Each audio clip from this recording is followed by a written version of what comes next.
Shabbat Shalom from Temple Concord. We're in the month of Elul now, in the month leading up to the High Holy Days. We're about 2 weeks, a little more than 2 weeks away from Rosh Hashanah and Yom Kippur, which is hard to believe. And our Torah portion this week is sort of helping us get ready for the High Holidays. Ki Tavo has this reminder of blessings and curses, and before that, there's a whole section about how we should behave. And there's a section about the first fruits, and then there's a section about tithing. And so I want to think about that a little bit today.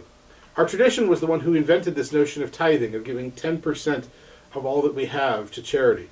Now the truth is, if we're going to be honest, very few of us actually give 10% of our holdings each year. That's a big percentage, and most of us say, well, I give to this thing and to that thing, and so I cover it in those ways. And so here's the question. As we start the new year, how different would our community, our Temple community, our Syracuse Jewish community, the greater Syracuse community look if we all gave 10%, not just of money, but of time too? Or some combination thereof, so that the total was 10%, and some of it was time and some of it was money. I think that's what our tradition is really driving us to do. And I think the High Holidays is a wonderful time to stop and consider, are we giving as much of ourselves as we could? And I don't mean just financially, I mean, are we doing enough? Are we volunteering enough? Are we helping those in need enough? I think our community, and for that matter our country, suffers today for many things, but among them, a lack of doing. Too many of us assume that the other person will take care of it, and it's not our responsibility. And we're driven by Americans by this image of the rugged individualist and taking care of oneself. But I think the power of the Jewish view is that we have to care for each other too. And we have to give to each other, and we have to share with each other. And so that 10% wasn't a maximum in our tradition's time, it was actually a minimum. Imagine giving 20% or 30%. That's what the Torah wants us to do. 10% is the floor, it's not the ceiling. And for most of us today, 10% is far beyond even the ceiling of what we do. So consider this a little nudge from your rabbi to say, how can I give more in the coming year?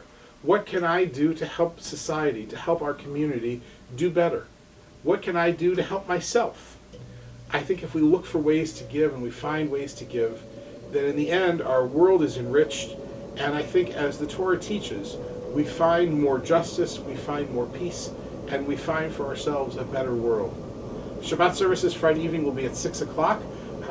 We'll be in the chapel. Saturday morning we have services at 11, preceded of course by text study at 9 and Torah study at 10. We also have a wonderful Tat Shabbat program for our little ones at 9 o'clock on Saturday morning. It'll go for about a half an hour or so, and then a little oneg afterwards. Saturday night, our film series, A Woman Called Golda, which is a great movie about Golda Meir. That will be at 7 o'clock here at the Temple.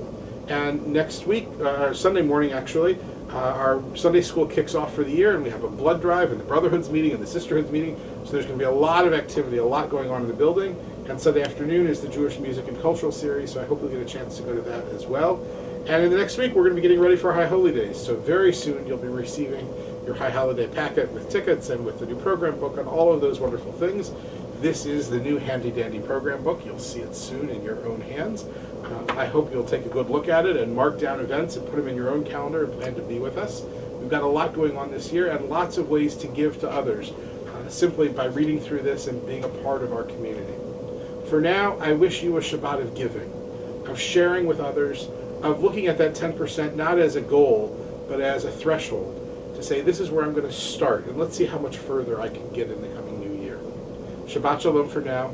Look forward to seeing you, and I wish you a happy and healthy and giving new year. Shabbat Shalom. Look forward to seeing you at the Temple.